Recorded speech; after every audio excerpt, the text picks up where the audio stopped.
We're talking about the 2012 budget, which will be presented tomorrow, and a review of the implementation pattern of the 2011 budget. Our correspondent Esther Ubudaka takes a look at the government's implementation pattern. The 2011 budget was christened the budget of fiscal consolidation. Economic growth and employment generation would be key priorities.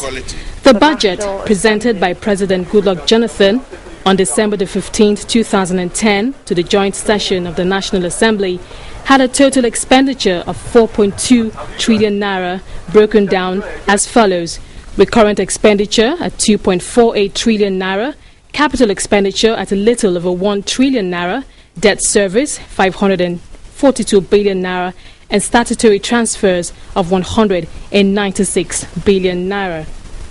This budget proposal.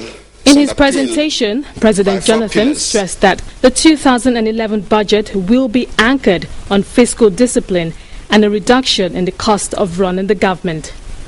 This budget proposal is underpinned by 4 pillars that are drawn from our economic growth strategy.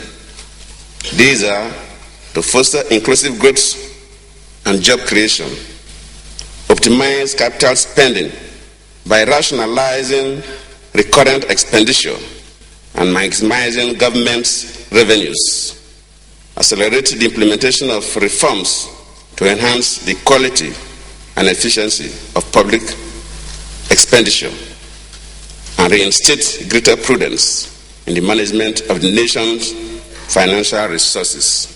However, on Wednesday, March the 16th this year, the National Assembly passed a harmonized budget of 4.9 trillion naira, an increase of 700 billion naira.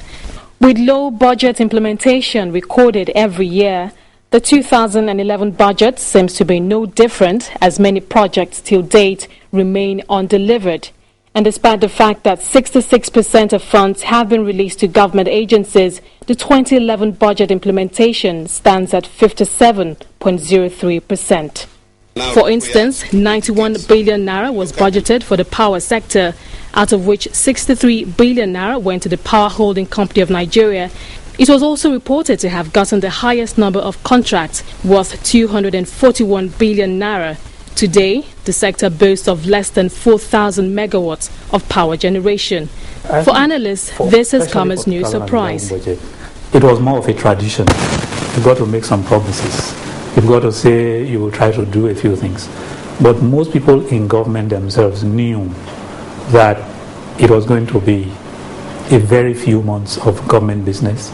On Tuesday, December the 13th, President Goodluck Jonathan will present a 2012 appropriation bill of 4.8 trillion naira.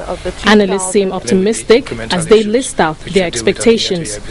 One, the budget will not be an estimate of revenues and expenditure. The budget will be used as a tool of economic management to actually reduce the distortions in the economy and allow for a much more efficient utilization of resources. Expectations are very high. One, we have put elections behind us. Two, we have put banking reforms behind us. The new ministers that have settled down seem to be very clear as to what they want to achieve. So apart from rolling out the figures, there has to be proper systems in place to make sure that the budget actually delivers on the objectives. When Nigeria's lawmakers converge to deliberate on the nation's finances, what will be uppermost in the minds of many is how all the figures will translate into a better standard of living for ordinary Nigerians.